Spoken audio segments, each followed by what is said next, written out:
My stepdaughter yelled, "You're not even part of this family." So I took my half of the car, the house keys, and the future plans. She texted 2 days later.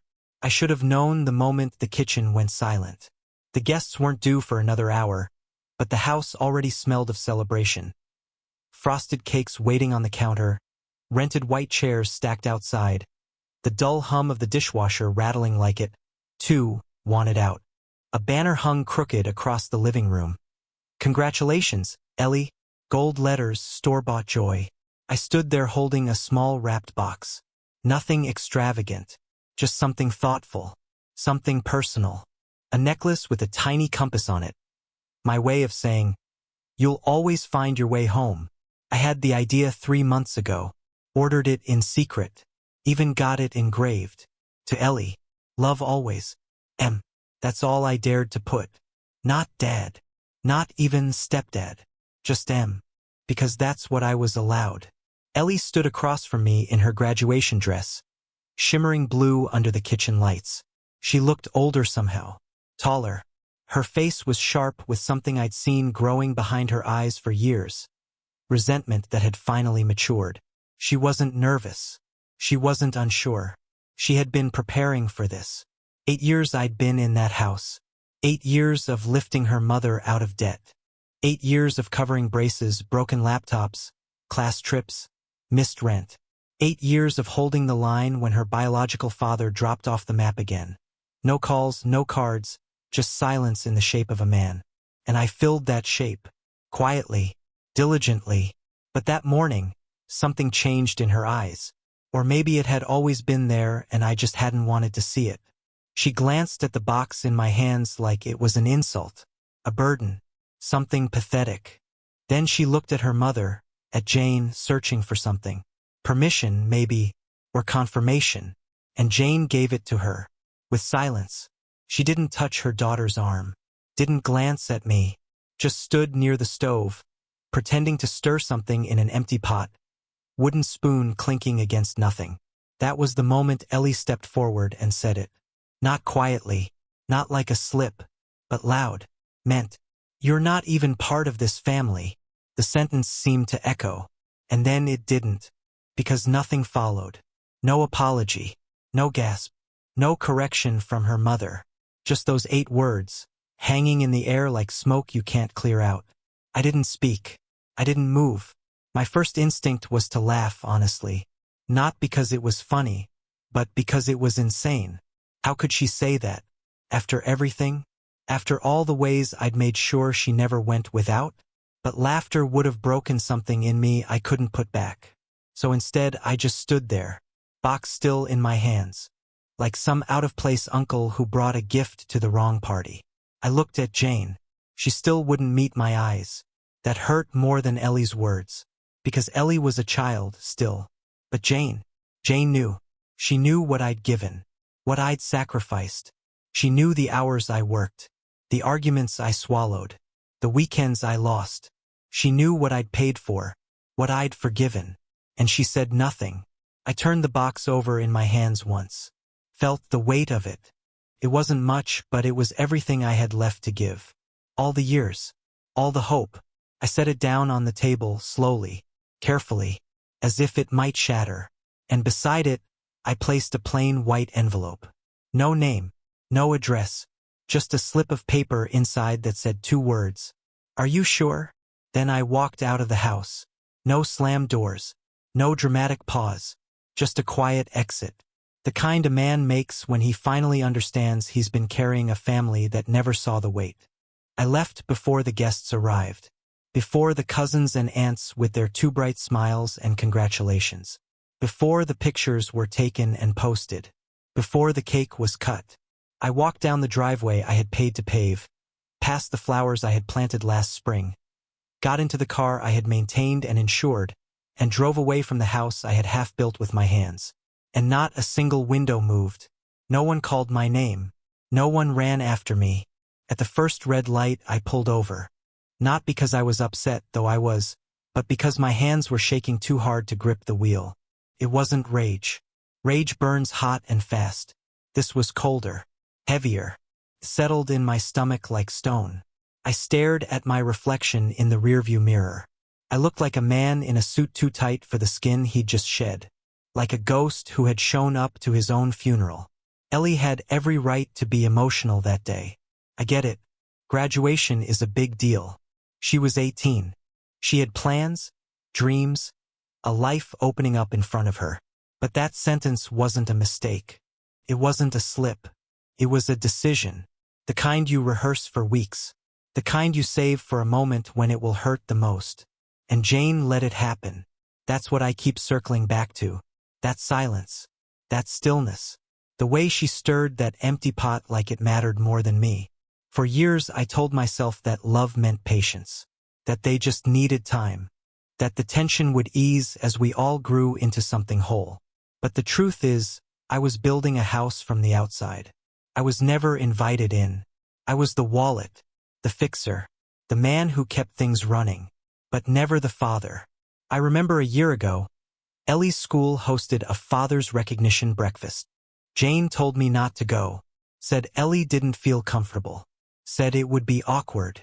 So I didn't. I sat in my truck outside a construction site that morning, drinking black coffee and staring at the invite. Even then, I told myself it's fine. She's just young. She'll see it one day. The effort, the love. But maybe she never would. Maybe that morning in the kitchen was the truth I had been too proud to face. That no matter how long you stay, no matter how much you give, some doors never unlock. Some names never belong to you. I didn't go far. Just drove to a nearby park and sat on a bench for an hour. Watched a father teach his daughter how to ride a bike. She was terrible. Fell twice. Scraped her elbow. But she laughed both times. Because she knew he'd catch her again. No one had ever looked at me that way. Not Ellie. Not even Jane. Eventually, my phone buzzed. One text from Jane. "Where did you go?" "No, please. No, come back." "No, I'm sorry." I stared at the screen until it dimmed. Then I turned off the phone. That night, I didn't sleep at home. I stayed at a motel off the highway. Cheap room. Buzzing light. Paper-thin walls. But it was the first time in months I'd felt alone in a way that didn't suffocate me. The gift box stayed on the table. I don't know if she opened it. I don't know if she read the note. But I know what I left behind. 8 years of sacrifice. One sentence to erase it. So now I ask you, when a child tells you to your face that you're not part of the family, and the woman you love lets it hang in the air, do you stay? Or do you believe them? I didn't take everything when I left. Just what was mine. I packed slowly. No drama. No rushing. Just quiet choices made in the eye of a storm no one else seemed to notice. The house was still full of leftover decorations from the party. Half-deflated balloons hovered near the ceiling like the ghosts of good intentions. Wrapping paper stuffed into trash bags. Laughter still echoing in the walls, though I hadn't been there to hear it. The front door creaked when I walked in. The kind of sound you only notice when you're the only one listening. I took my spare keys. The ones I'd always hung on the hook near the garage. I took my jackets, my boots, my toolbox. I took the files from the drawer labeled Dad. Insurance policies, tuition receipts, tax documents signed with my name. Funny, isn't it? Even the paper trail had called me Dad. And I canceled the car insurance. Not in anger. Not as punishment. Simply as correction. Because that car, the one Ellie drove, that was mine. I bought it. Paid for the repairs, the registration, the tires she wore bald without ever checking the pressure. She never thanked me for it. Not once. But she drove it like it was her birthright. Like the world owed her 4 wheels and a full tank. Let her find out what it costs when the engine stalls and the tow truck asks who's paying. I also pulled out of the Bahamas trip. That one hurt more than I expected. 6 nights, ocean view, the works. I had planned it 6 months in advance. All-inclusive. I had pictured the 4 of us. Me, Jane, Ellie, and her little brother Evan. On the sand, cocktails in hand, peace for once. A break from the grind. Evan had been excited about it. He's different. Still young enough to hope. He doesn't hate me. Not yet. But I wasn't going to sit on a beach next to a woman who let her daughter call me invisible. Wasn't going to fund the fantasy while I disappeared from the photo albums. So I canceled it. Every reservation, every deposit. Left one ticket intact. Mine. Just in case I wanted the ocean alone. I didn't tell anyone I was leaving. Didn't announce it. Just slipped out of the life I had been holding up like scaffolding. When I shut the front door, it sounded final. The only thing I left behind, besides that envelope at the party, was the silence. And they filled it fast. The first text came the next day. From Ellie. Are you serious? You just ruined everything. That was the whole message. No greeting. No punctuation. Just that blunt accusation. Like I'd lit the house on fire and vanished. As if she hadn't been the one to strike the match. I didn't answer. There was nothing to answer. She didn't mean everything. She meant the party. The image. The seamless illusion of a happy family where no one ever bled. The next day came the long one. Paragraphs. Apologies wrapped in excuses. I was just mad. I didn't mean it. You've always been there for us. Please come back. This isn't what I wanted. I read it once, then again, and it hit me, clear as glass. She understood me perfectly, not through her words, but through the silence that came after them. She knew where to hurt me, knew how to wound me with precision. And now that the world she thought would hold her up was starting to shift under her feet, she wanted my hands back beneath it. But I had already stepped aside. I spent the next few days in a rental. 1 bedroom. Small. Clean. No reminders. The kind of place where the fridge buzzes at night and the floors creak like they're breathing. It was peaceful. Lonely, yes. But there's a kind of peace in loneliness when the alternative is contempt. I went back once. Just for paperwork. Tax stuff. Wills. I had left it all in the bottom drawer of the bedroom dresser. The one Jane never opened. When I walked in, she was in the kitchen. Like before. Same spot. Same silence. She didn't look at me right away. When she finally did, it wasn't surprise in her eyes. It was guilt. Heavy.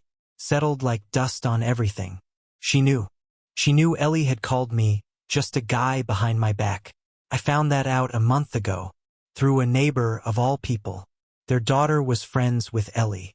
Heard her say it at school. He's just a guy my mom's with. He's not my real dad. I kept that to myself. Let it burn quietly. Thought it would pass.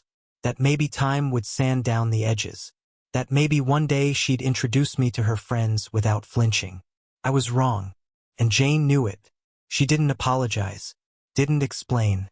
Just set a coffee cup on the counter like we were about to have a casual chat. Like the house wasn't cracking in half. I didn't take the coffee. I just said, "You're covering the mortgage now." Her hand trembled slightly. That's when I knew she hadn't expected this to cost her anything. For years, the mortgage had been mine. Technically, both of ours. But I paid it. Every month.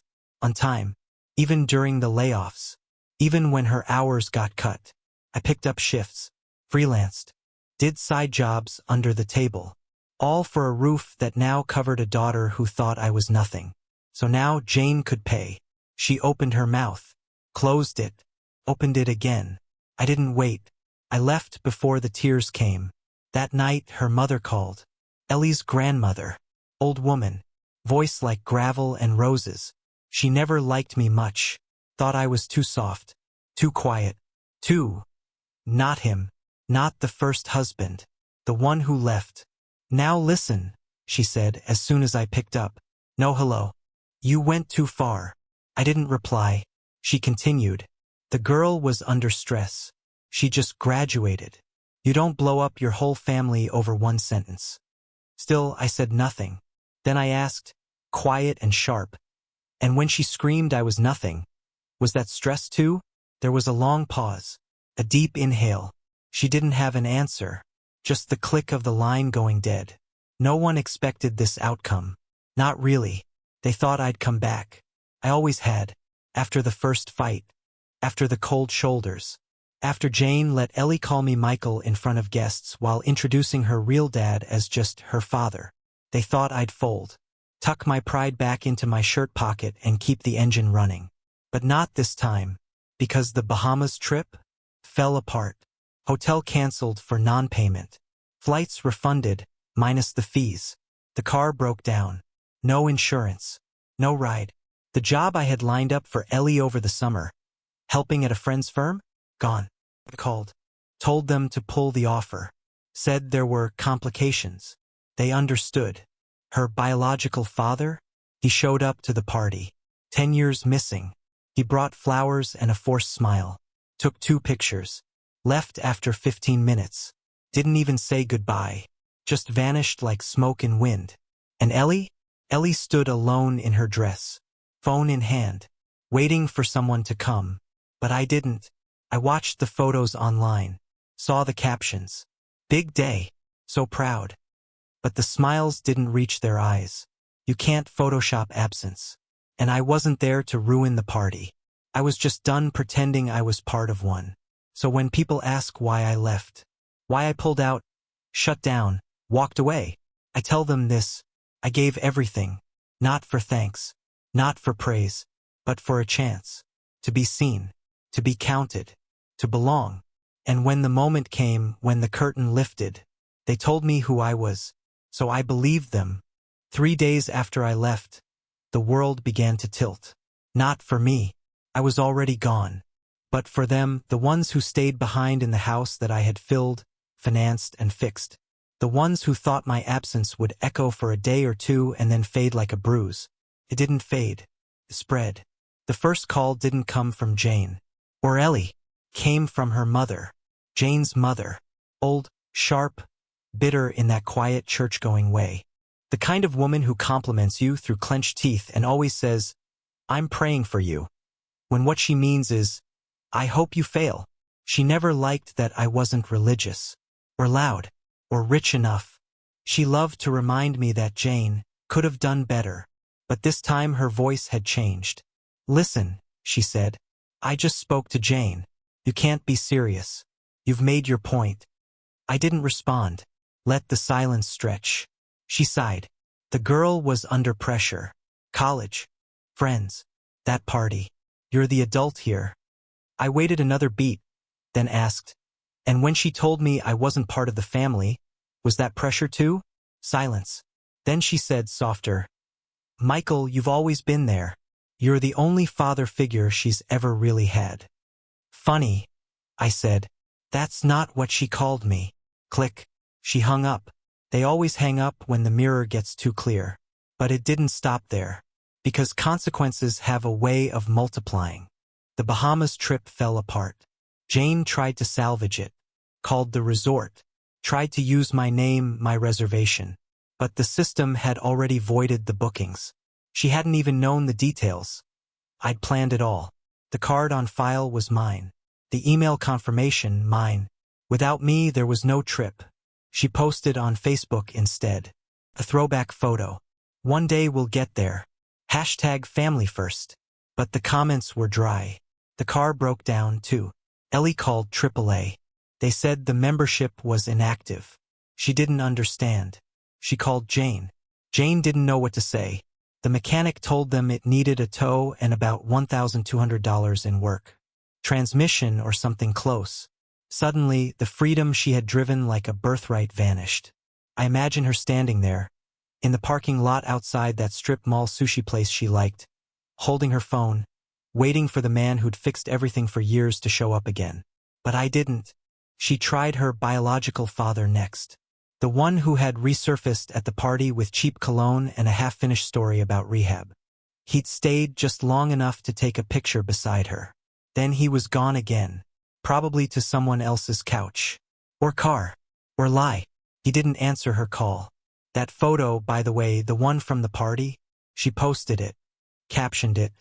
"Me and the OG. Blood doesn't lie." I didn't comment. I didn't need to. Because blood might not lie, but it also doesn't show up when your tuition balance hits 0. And that happened, too. Ellie's college deposit bounced. I had paid the first installment months ago, before the final blowout. But the next payment? Due after the party. After the sentence. After the silence. I never made it. And neither did Jane. She called me about it, finally. Voice tight. Flat. The way someone sounds when they're trying to be calm but every word tastes like regret. I didn't realize the next payment was yours, she said. The email went to your address. Right? I said. Because I was the one paying for it. You know I would have helped if I'd known. No, I said. You wouldn't have, because you never asked where the money came from. You just made plans. Another silence. Then, she's panicking. She doesn't know what to do. Neither did I said. When she looked me in the face and said I wasn't family. You know she didn't mean it. No, Jane. I think she did. I think she meant every syllable. She didn't argue. Not really. Just sighed. Like all of it had suddenly become too heavy for her to carry. I almost pitied her. Almost. But pity dies where betrayal begins. Especially when it's quiet. Especially when it's endorsed with a shrug and a downturned gaze and a hand that stirs the pot instead of reaching for yours. That's when I realized the real cost. It wasn't the money. It was the years. Years of driving the car to work before the sun rose, just so they could have cereal and heat by the time they woke up. Years of missed vacations, past promotions, secondhand tools bought so Ellie could have a new phone. Years of listening to her talk about her real dad, like he was a ghost saint who just hadn't had time to come back. I remembered one Christmas. She was 13. When I took an extra job painting houses in the snow. My hands bled. My knees ached. I wrapped the tools in towels just to keep the cold off them. Also, she could have a keyboard she never learned to play. When she opened it, she smiled. Said thanks without looking at me. Later that night, I overheard her on the phone with a friend. My dad didn't get me anything. But my mom's boyfriend got me this lame keyboard. Lame. Not wrong. Not expensive. Just lame. I said nothing then. But I remember now. And I remembered it all again when her grandmother called a second time. This time with a different tone. You've made your point. Now fix it. That's what she said. Like I was a plumber called in to patch a leak I didn't cause. They're hurting, she added. They didn't expect you to just disappear. I almost laughed. Disappearing was the one thing they always expected me to do. The difference is this time I didn't take the weight with me. They had to feel it now. The gap. The absence. The rent came due the next week. Technically, Jane could cover it, barely. But the utilities stacked behind it. And Evan needed new school clothes. And Ellie's car still sat dead in a lot somewhere. Her friends stopped calling. Her Instagram grew quiet. Because you can only curate a life when someone else is paying for it. I watched it all from a distance. Not because I wanted them to suffer. But because I wanted them to see. To see what it meant to be supported without ever offering support. To see what happens when the man they dismiss stops pretending his love is enough. Evan wrote me a note. That part one didn't expect. A folded piece of notebook paper left in the mailbox of my rental. It just said, "Can we still go fishing? I miss you. Please." I read it twice. 3 times. And then I cried. Because he still saw me. Still remembered. Still wanted me. I didn't answer right away. I didn't know how. Because how do you stay in a boy's life without staying in the mother's? Without walking back into the kitchen that became a courtroom? Without becoming the mule again? I wanted to take him fishing. God, I did. But I wasn't ready. Not yet.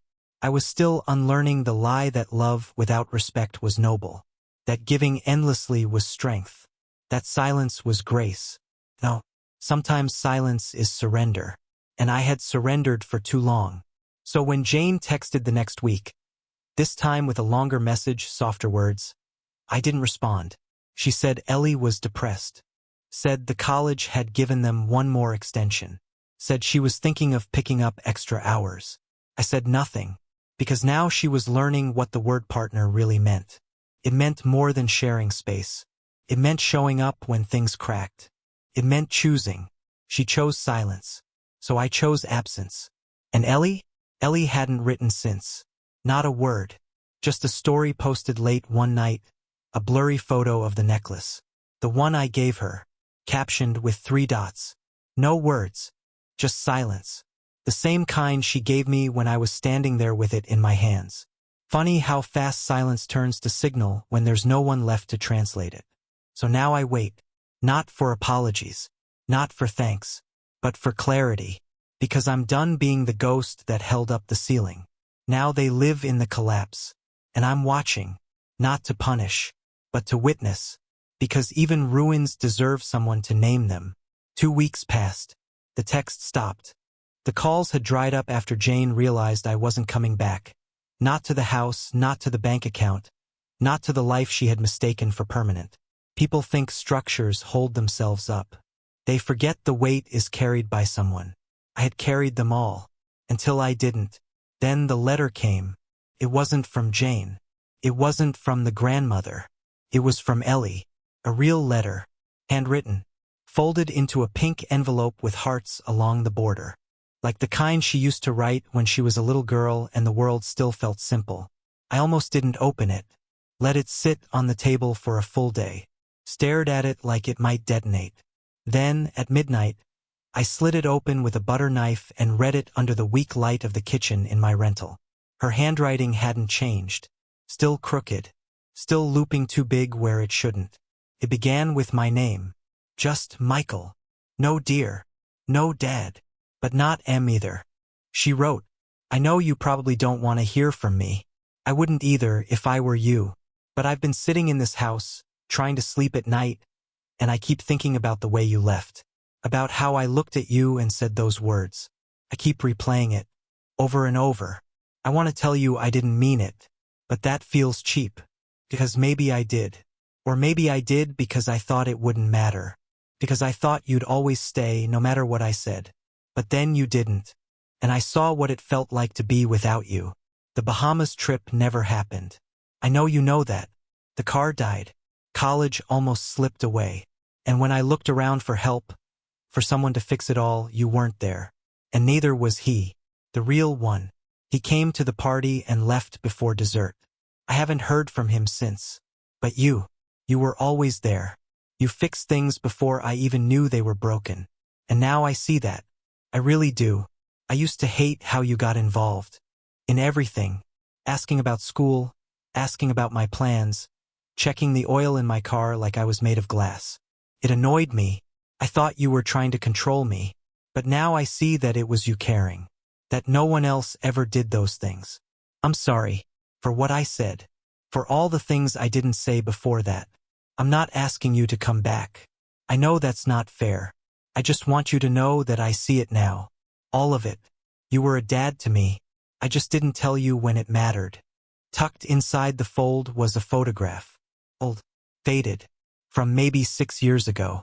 We were assembling her bed. One of those wooden IKEA nightmares with 3 dozen screws and 2 instructions lost in translation. She was laughing. Sitting cross-legged in the middle of the floor with a screwdriver in her hand and sawdust in her hair. I was next to her, pointing at something, probably giving too many directions. On the back, in her handwriting, you were there before it was built. That line undid me. I sat there, hunched over the kitchen table, the photo pressed between my fingers like it was a prayer. The clock on the wall ticked loud. My coffee went cold. I didn't cry. I just sat in silence. Because even now, after all the distance, after the weight I had finally laid down, it still meant something. Still hurt. And that hurt meant I hadn't stopped loving her. That's the thing no one tells you about being a stepfather. It's not a role. It's a gamble. You put everything on the table, knowing full well you might lose it all and be told you never belonged there to begin with. You love on credit. You give on faith. You serve without title. And sometimes you're told after all of it that you were just the guy, the one who paid, the one who stayed, but not the dad, until the day you leave. And then suddenly they remember. Suddenly, the absence weighs more than the presence ever did. But by then, by the time they call you back, it's not about coming home. It's about deciding if the damage can be named or only buried.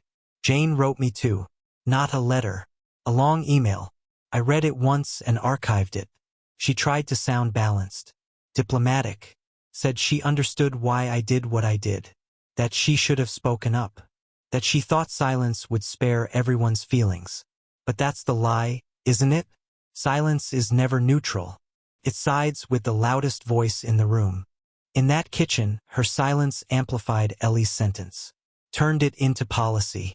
You're not even part of this family. The court ruled. And the judge said nothing. I wonder sometimes what Jane tells people now.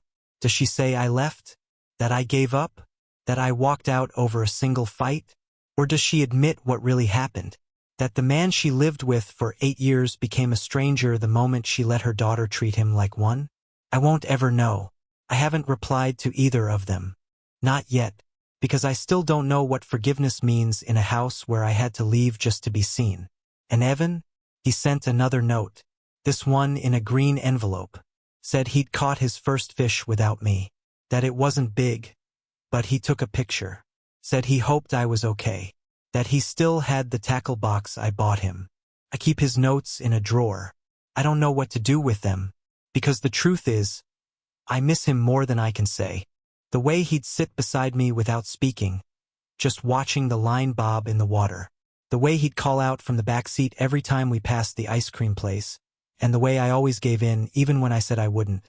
He never made me feel like I didn't belong. He just made me feel tired. But the kind of tired that comes after effort, not after erasure. He's the only reason I haven't changed my number. In case he ever needs me, truly needs me, not for money, not for a ride, but for something real. And maybe one day I'll call him back. Maybe I'll pick him up and drive him out past the highway, to where the lake is quiet and the only sound is the click of the reel and the birds up high. Maybe I'll tell him the story of what happened. Maybe I won't. Maybe it's enough to just be there. Maybe presence is still stronger than absence, even after all this. But for now, the photo sits on my desk. The necklace, I assume, sits somewhere in that house. And the bills? They go to Jane now. Or to the man with the matching DNA who never learned how to carry anything heavier than regret.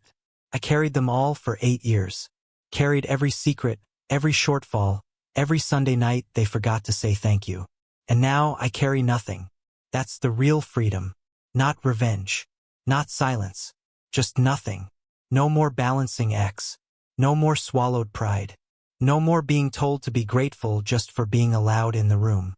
So I'll end with this. If you were me, standing in that kitchen with a gift in your hand and a girl in a dress calling you a stranger while her mother stirred the pot, would you have stayed? Or would you have walked out like I did? Quietly, finally, with only one question left behind. Are you sure?